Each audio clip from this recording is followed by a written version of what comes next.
Welcome to Come and See, your podcast for finding truth in a world of chaos. Brought to you by All for Jesus Living Waters Ministry. With host and founder Richard Case and co-host and retreat leader Kathy Ricconi. Jesus reminds us to watch for the signs of his return. Today we will explore further what we are seeing in our times that line up with what signs he said would indicate the potential of the end and his return. We will also discuss the practical meaning of this as we watch and as a remnant prepare as he so leads. And now your host, Richard Case.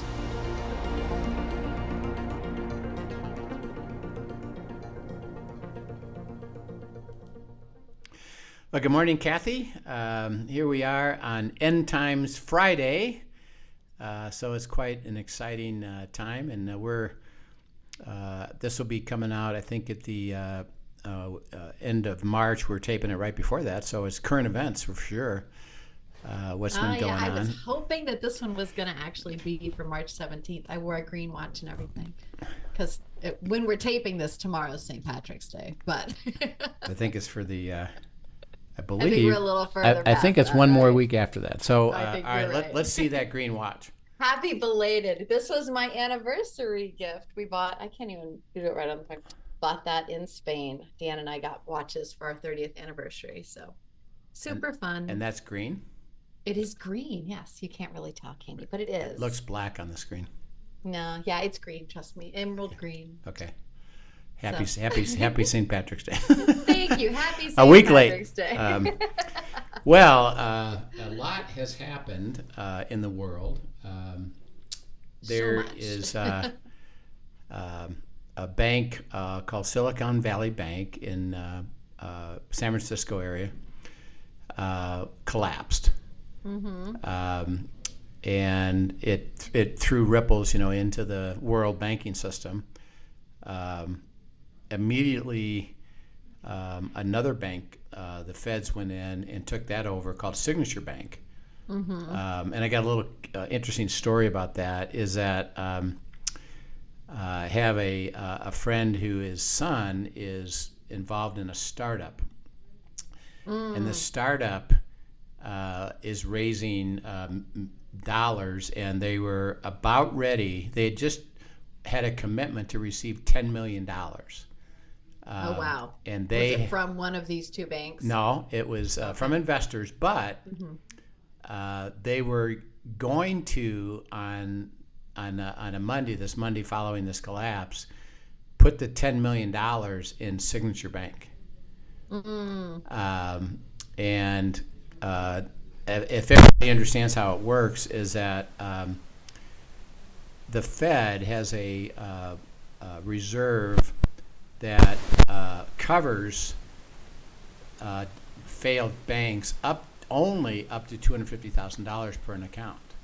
Right. So that if you exceed that, then you have to see what deposits are available to see what you can get, but you're going to lose probably value on what you have in the bank if you have exceeding $250,000. They were going to put $10 million in. And then be stuck with, what's going to happen with that? And Signature Bank was actually weaker than Silicon Valley Bank. Oh, wow. And so when he got the news, they were watching. His dad and him were actually watching the ticker. They were just happened to be watching one of those financial channels. Right. And the news comes across, Silicon Valley Bank gets taken over by the Fed. Mm-hmm. While they're watching it, underneath it, it just had a little note. Next to be reviewed is Signature Bank. And they say, and his dad said, "Hey, we need to pause this. They're gonna probably go under too. You don't have anything to do with that, do you?" Yeah, we're about ready to put $10 million. He said, "Don't do it." He said, "Do not do it." Wow. And they didn't do it. And they were saved from probably losing, and they're just getting started. So they would have had probably what their business wouldn't have been launched because of it. So right. Yes. Interesting. My understanding is the way they have handled this particular.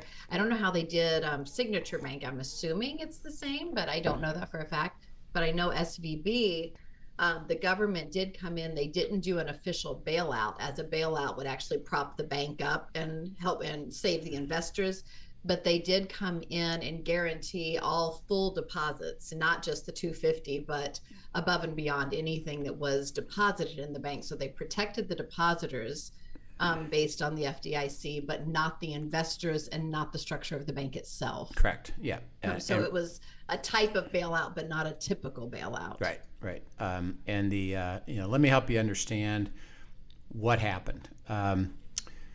Remember from really 2008,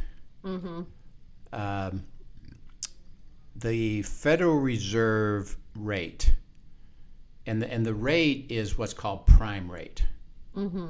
It's what's the index of what people borrow from, based on the rate that the Fed has stated. And basically, at the purest level, it's what the banks can borrow money from the Fed to be able to then have deposits, lend out that money, and they've got to make money on the spread. Right. Because they got to do something to have loans, et cetera, that are higher than that rate. From 2008, in essence, the rate was equivalent to zero. I mean, it was a quarter of a point. So low. It was zero. So everybody, was lending. That's why, by the way, and I'm sure a lot of people did, got mortgages at 2.5%, 3%, because hey, the bank's going to make money, and the mortgage company's going to make money, and I can get a great rate. With inflation, so it's going on for year after year after year. It just so happens that Silicon Valley and actually Signature took on higher risk scenarios and became known for that. So that think of all the startups in a lot of the tech startups.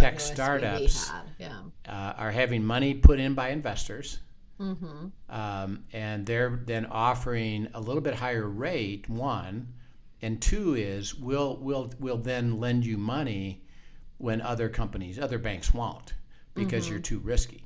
So they both paid more, and they lent more risky loans. So because of the low interest rates, and they made a fundamental mistake, and the mistake is an assumption.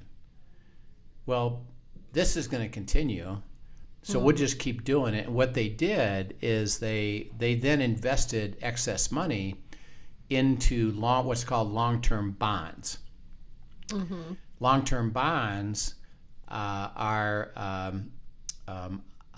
I'm going to invest in a bond. By the way, that money goes outside the bank to something else, and you're going to pay me 3.5%. 3.5 was greater than zero. Right. So yeah, sure, why not? And I can make the spread. And the fundamental mistake was they didn't diversify their portfolio. So they put a majority of their money into long-term bonds. Well, when the inflation hit after 2020, 2021, 2022, the interest rates, and as everybody can appreciate right now, anybody going out to buy a mortgage, let's say get a mortgage for their house, guess what? The mortgage rate is 7.5%. Right. And they're caught in that dilemma because they can't change that bond because it's called a long-term bond for a purpose. You've committed for a long term.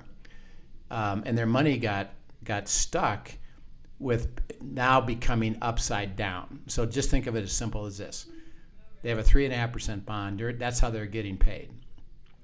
Well, they have to now lend and invest and pay 7%. So they're losing 3%. Right. And it became known that they were stuck because of a stupid decision that they made.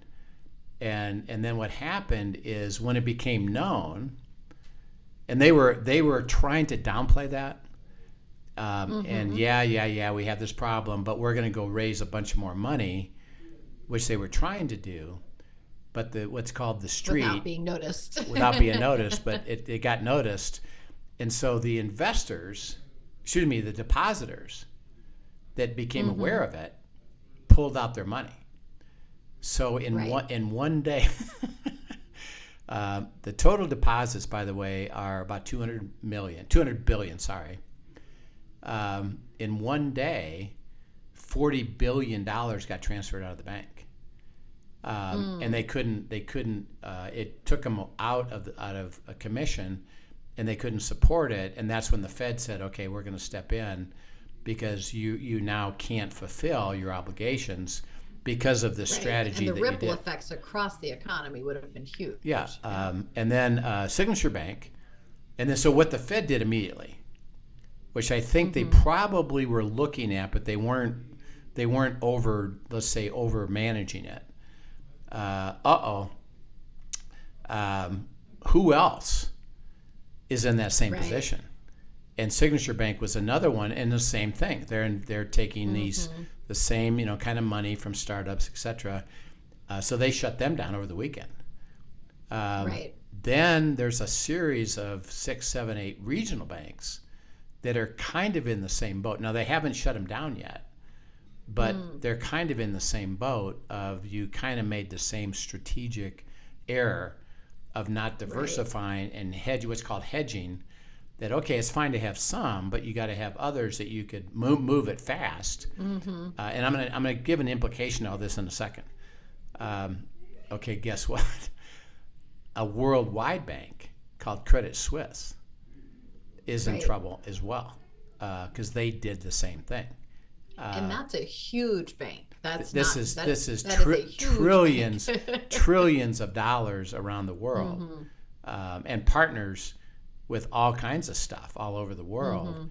And in essence, when you think of Credit Suisse, Switzerland, the rock, everybody thought they were the rock, and it turned out to be they're not, because they did the same stupid decision. So they're in trouble that now has to be maneuvered around. And of course, the bankers around the world are working on it. Okay, so is it going to collapse the system? I don't think so at the moment. But it's showing cracks and how fragile it is. Of the whole thing is, and by the way, and this is something. Remember that the World Economic Forum, the WEF, is in league with the Rothschilds, who own or control all the central banks in the world. And as you look at the end, and again, keep thinking of the purpose of what the WEF is about and the Rothschilds are about is one world government. And in order for that to occur, which, by the way, when it does occur, it's readily accepted as the best solution. It's not you forced it on us and I'm going to resist it. It's readily accepted, which means it'll come out of a economic collapse where people are harmed personally, and this will provide some sort of solution to it. And they'll say, we have the solution, and your government, which by the way is being proven, doesn't have the wherewithal to solve the problem. And now this is and this is really interesting. Why not? I mean, just think of the simplicity of this. Why not? Well, because no government has any money. They're all operating. They're all in debt. in deficit scenario, and it's controlled by the central banking, which is, by the way, why even the central bank today, because of inflation, should raise the interest rates even higher. That's what they typically would have done 15, 20, 30 years ago.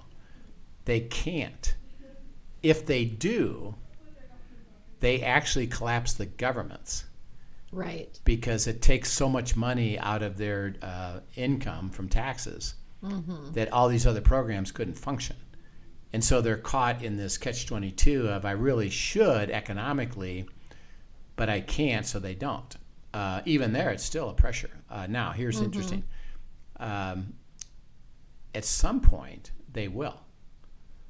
Why? Because they need to collapse the government, so to speak, because the people that are follow one world government are willing to say, you know what, I'm willing to give up my sovereignty of being American and under the American government system to follow this new one world government. Why? Because it's better in their mind. Right. Why? Because it came out of a collapse. So here's the deal. They could have pulled the trigger today with that collapse and started it by just not responding to it. Right. And it would have just gone through the whole world, and it would have started the collapse. So here's the implication of this. They have the power to do it. But they didn't. And we need to understand that it could have happened right now by just an event that they understood, and I believe are actually pushing into that position so that they can. Eventually it's going to collapse the system economically, and we're going to have a big problem, which is going to lead to then the one world government. So we're going to go through, for believers, we're going to be with everybody else. We'll be involved in that collapse. So just by definition, as we look at the end times, and again, understand that it's in play, and we don't know exactly when. It could be next year, it could be 5 years, 10 years, 50. It doesn't matter. That we need and that's why Jesus said, pay attention and teach your children the truth of this, because they need to be ready for it. Right. Is that in the event of an economic downturn, which, by the way, think about 2008. It happened, and there were a lot of people out of work and in real financial trouble. Right. And God says, be ready for the fluctuations. Even if it's not the ultimate collapse, there will be fluctuations, recessions, and deep problems.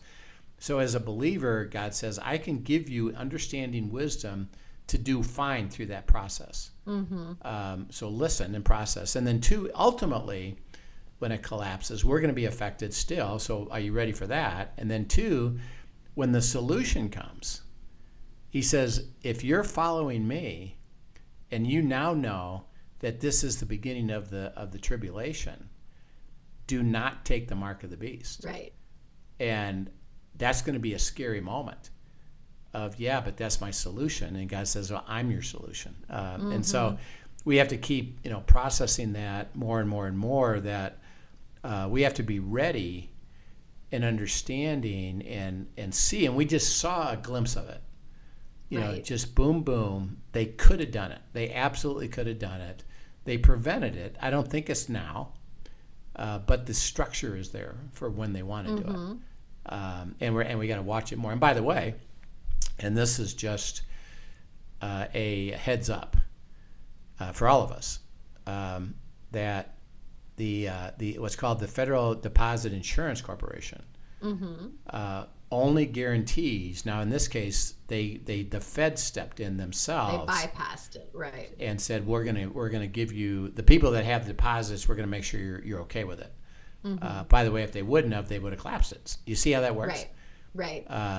Because just like this one company was about ready to put $10 million into Signature. Well, they'd get insured $250,000 and they'd lose $9.75 million. I mean, literally, and they would say, that's all we do. Sorry. Right. Okay, here's a heads up. If you have money in banks, two things. I would check out, where do they stand on and there's a published list of banks that they're reviewing. And see, first of all, is my bank in there? If they are, you ought to reconsider where you put your money, number one. Number two is that typically the FDIC, the Federal Deposit Insurance Corporation, only guarantees $250,000. So you have to have accounts under different names. You could have $3 million in the bank, but it has to be But it needs to be divided into different accounts. Into different accounts with different numbers. And I'm talking about sources. So like your wife could have one, you could have one, your partnership could have one, your kids could have one, your company can have different numbers. But you got to spread it out. And then, by the way, typically what a small business does, or somebody who has some wealth, is that they're in more than one bank. Right. is that they put certain amount in this bank, certain amount in that bank, certain amount in that bank. And by the way, treasuries are a good source because they are fully guaranteed. Now, ultimately, it won't become worthless because the government's going to collapse. But if that happens, then it's all going to collapse anyway. So in what? these short-term cycles that are going on, right, that's more secure. Right. So the challenge of this is that it's real. Mm-hmm. The structure is there. It could have been, and the fluctuations are going to get more and more severe, and the impact personally is going to be something that we need to pay attention to. Father, what would you have me do about this? And give me wisdom. And wisdom, and remember, is just now that you know the truth, right? Well, then follow the truth and don't ignore it and say, well, God will take care of it. And he said, well, I sent you 2 boats and a helicopter and you didn't get on it. I gave you a heads up. I warned you. Change your system. Put your money in a variety of things. Do it a different way. I'm giving you a heads up because it's obvious we can see it. And our question would be, based upon that, Father, what would you have me do? That's what we're trying to teach you is seek God, seek God, seek God. And so we just pray that you will continue to pursue that and think about it. And this actually has something to do with our verses today. Remember Jesus in Matthew 24. He's describing the answer to when is all this going to happen? And he describes it. We've talked about Israel being restored, the signs, earthquakes, wars and rumors of wars, famines. All these things are going to happen. When you see Israel return as a nation, you know that it's soon, which it has. The last time we talked about his story in the first part of 25, which is a continuation of 24, that don't be foolish and think you're covered.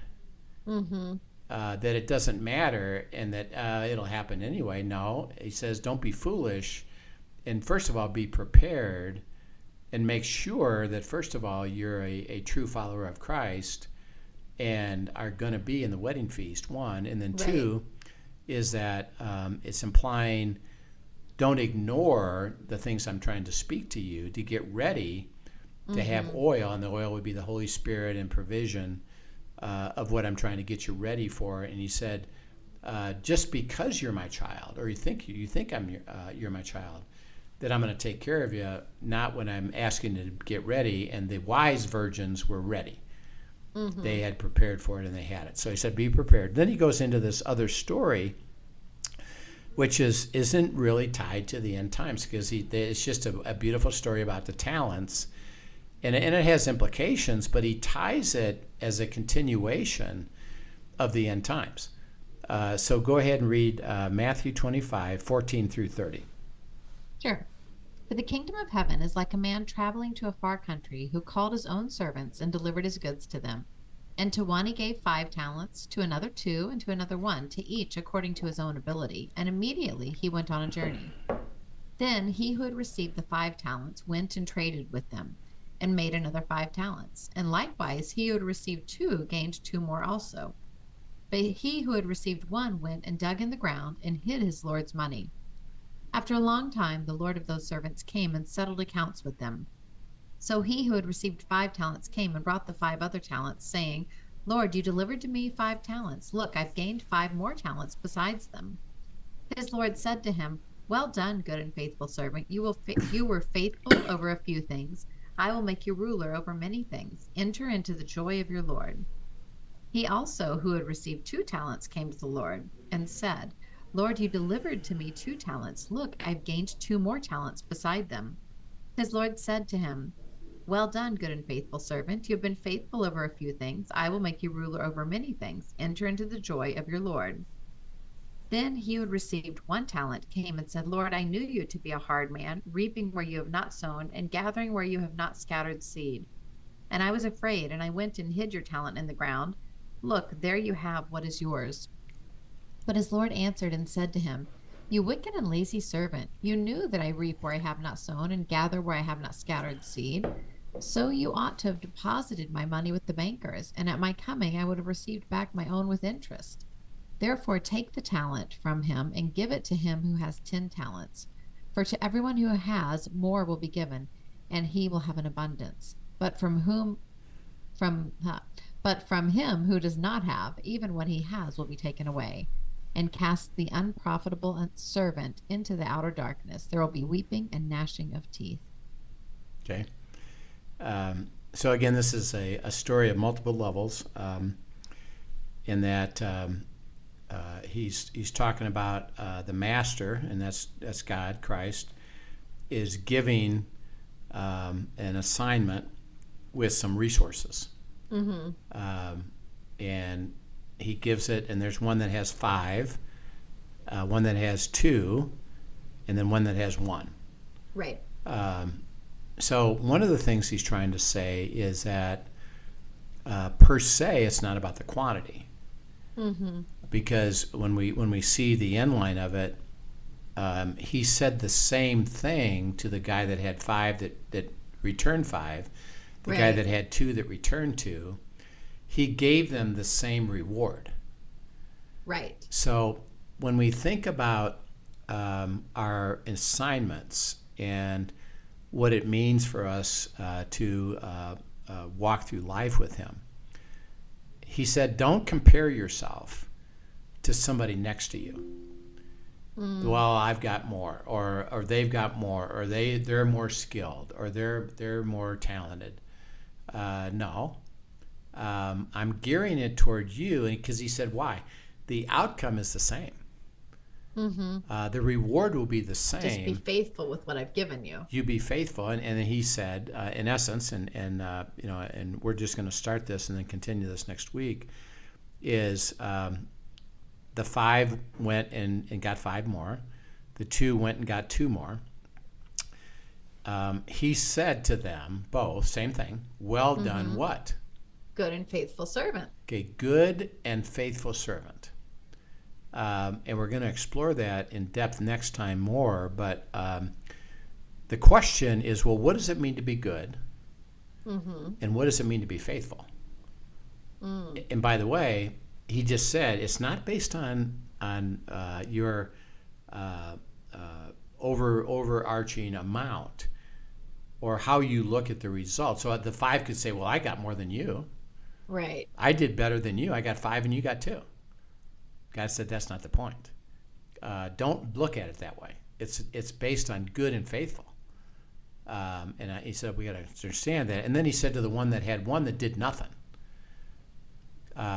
what did he say to him? You were lazy, and you didn't do anything at all, and you thought, well, as long as I don't lose it, right, isn't that good enough? And actually he said it isn't, because you were not faithful, you were not good, and I cast you into utter darkness because there was no response to my instruction at all. Why? Because you decided on your own what to do with your own stuff, and you didn't even follow and come and see what I was up to or what my assignment was for you. So in essence, I didn't know you. You thought you knew me, but I actually didn't know you. So he's talking about two different levels here. One, he is talking about salvation being time with him in eternity.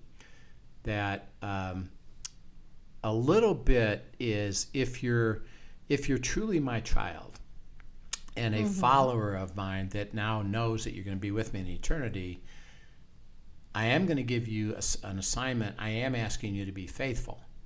Now we know that there's people that truly do receive Christ that aren't very faithful, and they still get there. But his question is more, if you're not having any fruit, maybe you should consider, are you truly a believer? You might be. right, But truly, are you a believer? And then if you are, there's a reward for being faithful and good. And there's going to be 2 different levels of this. Would be 1, you get to spend eternity with me. And by the way, the 2 and the 5, there's no difference. right, Your reward in heaven is going to be the same. By the way, it has implications for now of what that looks like today. if you are faithful today. So we're going to explore, what does it mean to be good? Mm-hmm. What does it mean to be faithful? What's the reward? And why did he attach this to this discussion about the end times? Right. So it's really interesting. So come back next week. Interesting. Okay. Come back next week, and we're going to answer those questions to get in there. But it's really special. And we all know the parable of the talents, but we've associated it with really not the end or the deep implications of this. And because it is attached to the end, we're gonna go into that. So it'll be fun, and we'll pick this up again next week, and bring you up to date on any new banking situations. And Right. we pray that you don't lose your money. Excellent. Well, thanks so much for sharing. Looking forward to continuing in this parable and seeing what God has to speak truth to all of us in that. So Yep. if you have questions, be sure to send them in to questions@afjministry.com, and we will tackle them on here. Yep. Anyway, have a great day. We'll see you next time. Have a good one. Thank you for joining us for today's episode of Come and See, your podcast for truth in a world of chaos. Brought to you by All for Jesus Living Waters Ministry.